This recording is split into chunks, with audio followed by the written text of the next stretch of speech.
The Benjamin Dixon Show is only possible with listener support. Go to www.thebenjamindixonshow.com to register for our blog and join the Progressive Army.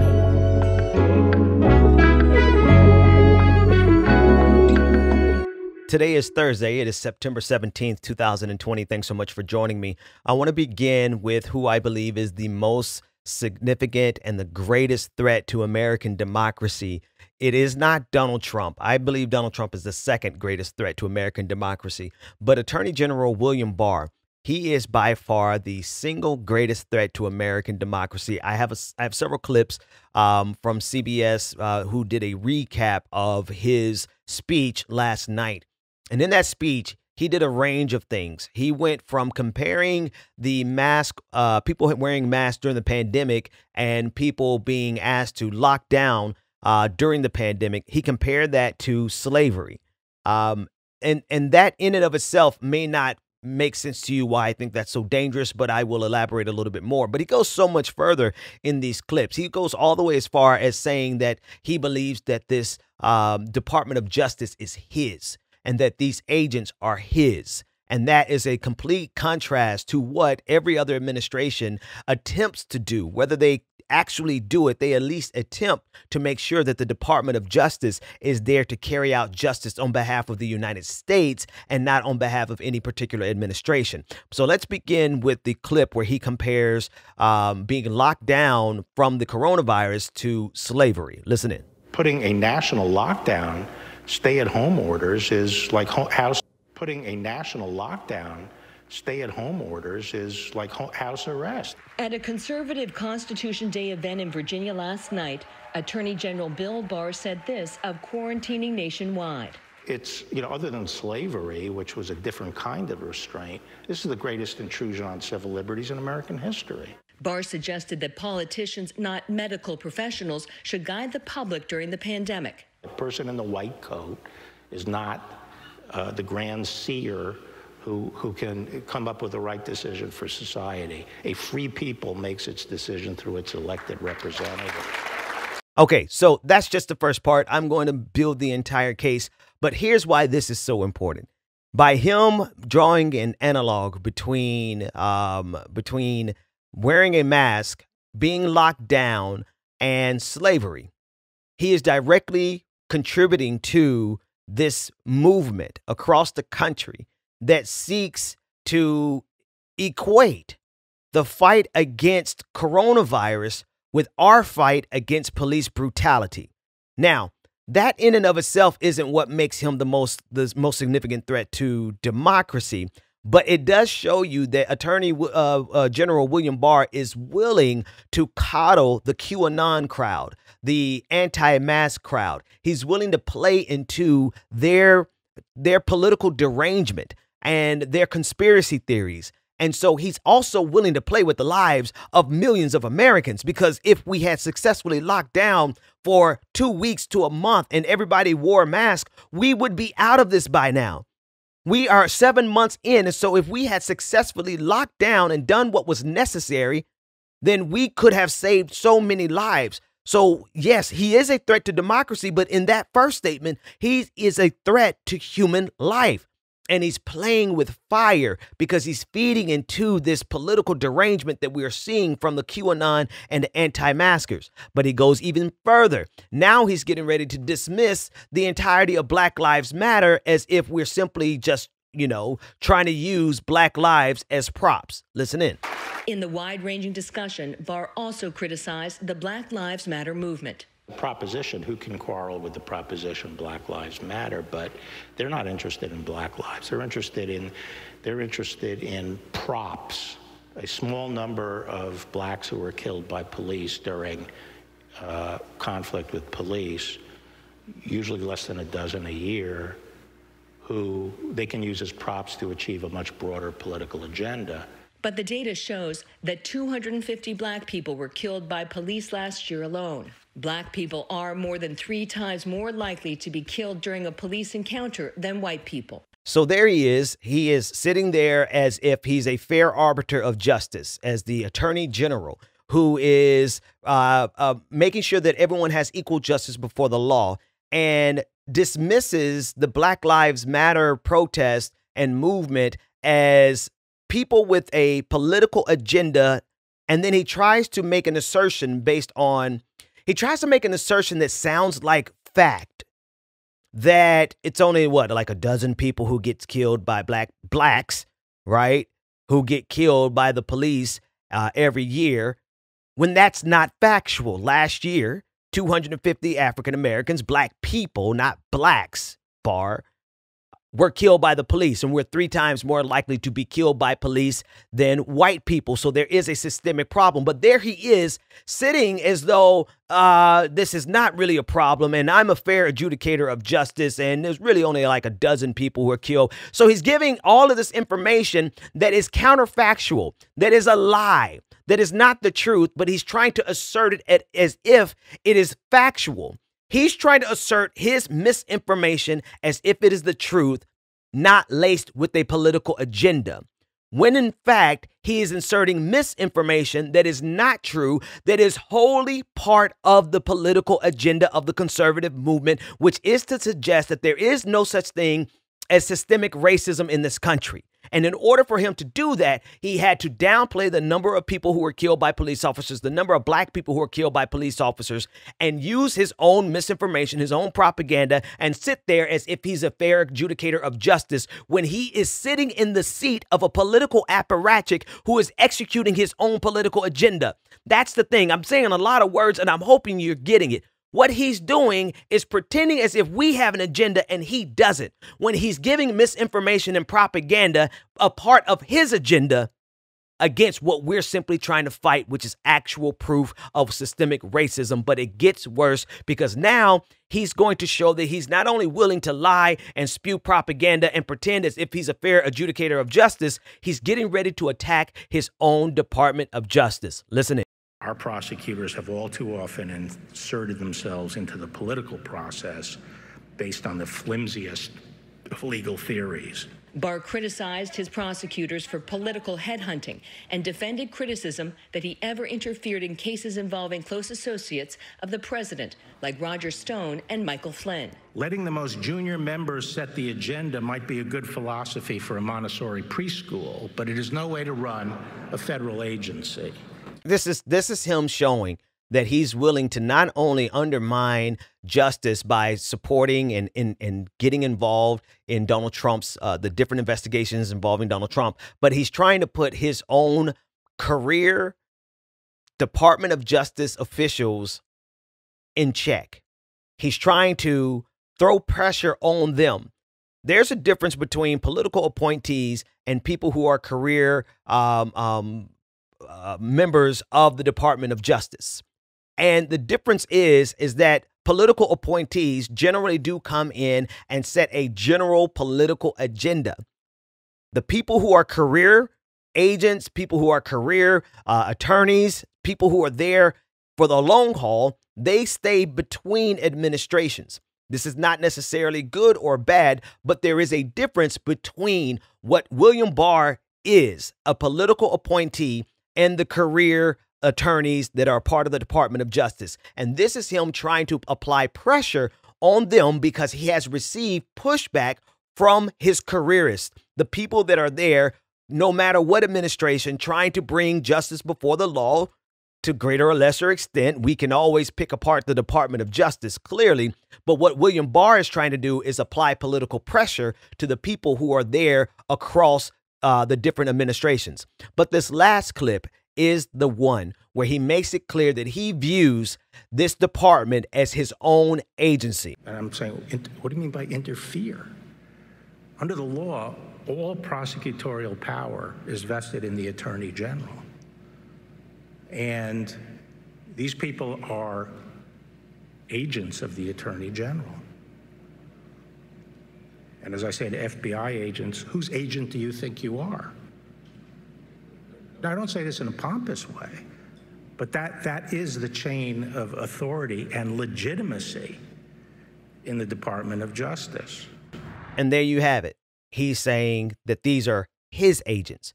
No, Attorney General, these are agents of the United States, not of any single political appointee.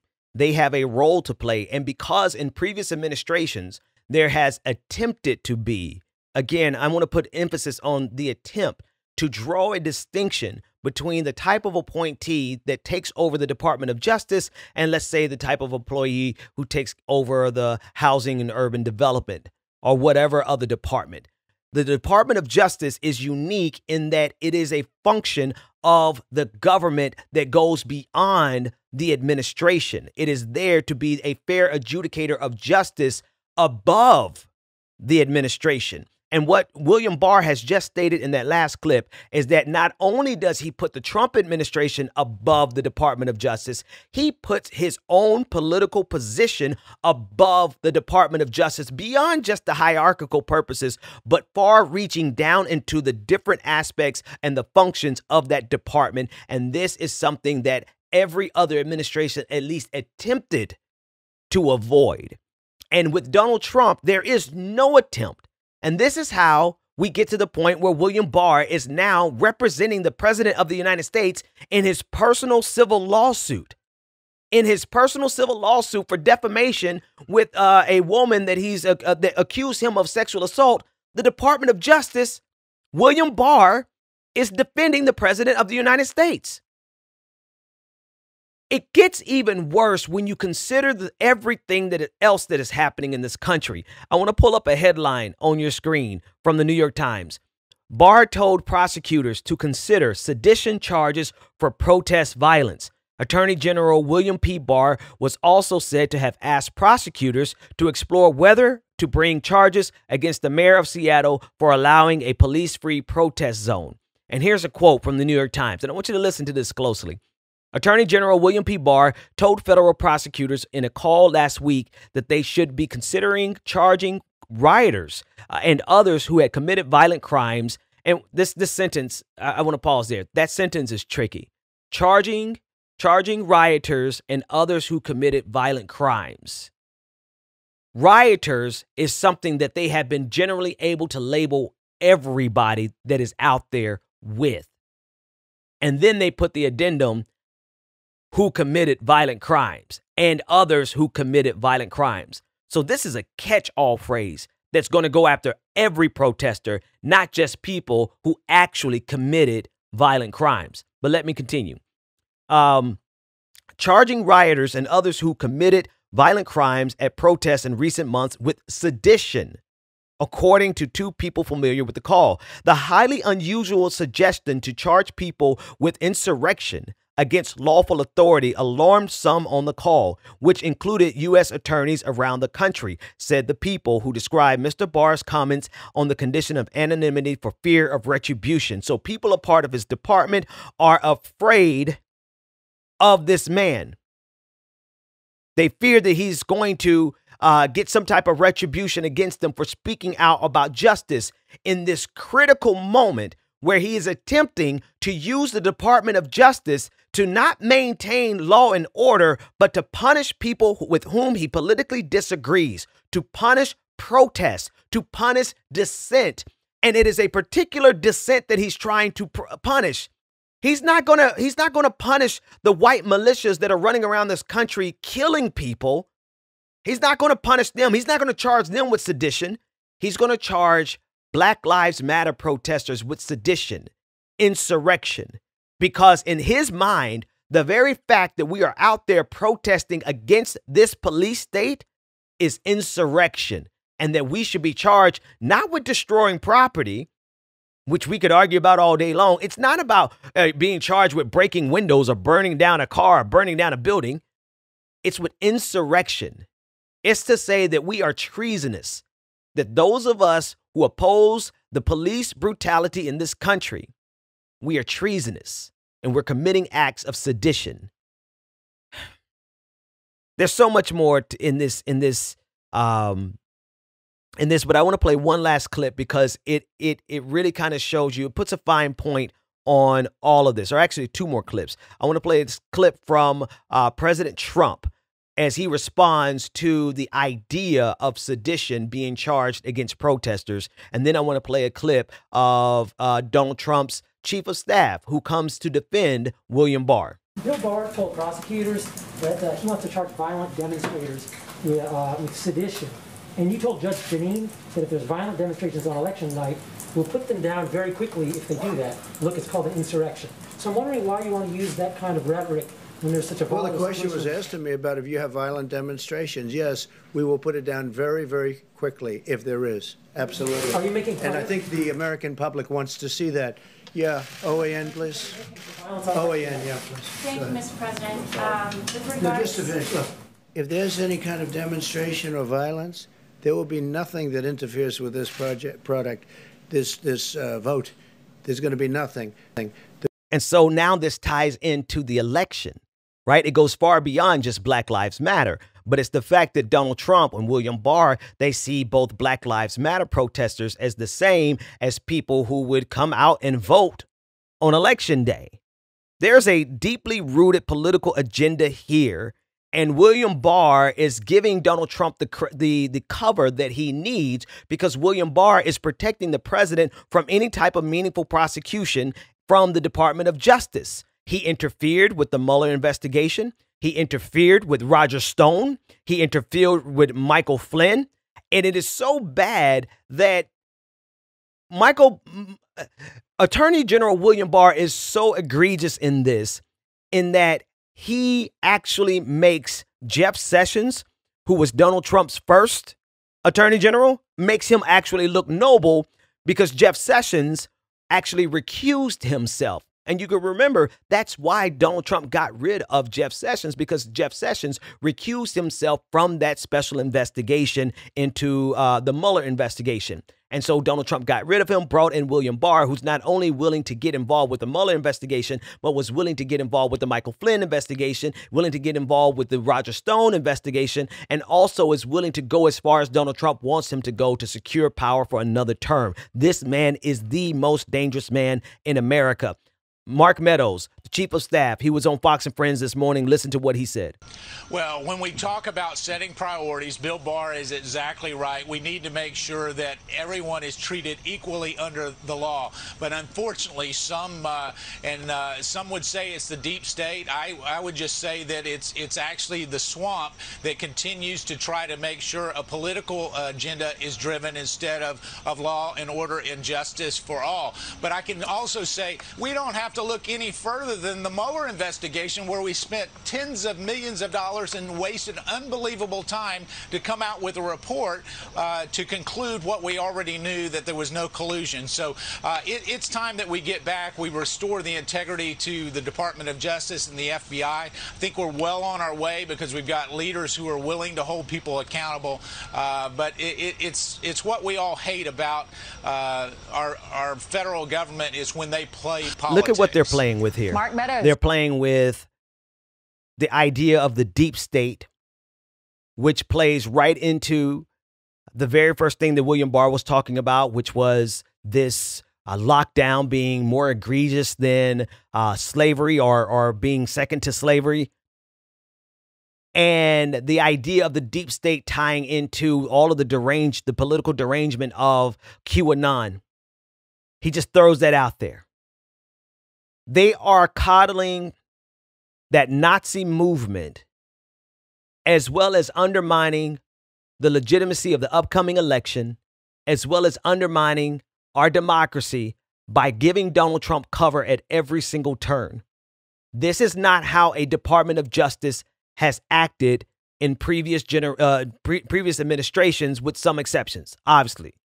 But we have gone so far past the Rubicon where now it is not unreasonable to think that William Barr will actively play a role in securing a second term for Donald Trump above and beyond the will of the people on November 3rd, and above and beyond any crimes that Donald Trump commits. There's nothing that Donald Trump will do that would lead to Attorney General William Barr actually doing and facilitating his job as the Attorney General. Because even though the President of the United States appoints the Attorney General does not serve as the counsel for the president. He serves as the chief counsel for the government, for the United States government and the American people. And this is so twisted and turned around where now We literally have William Barr serving as the private attorney for Donald Trump against the will of the people. And this is why he is the most dangerous to American democracy.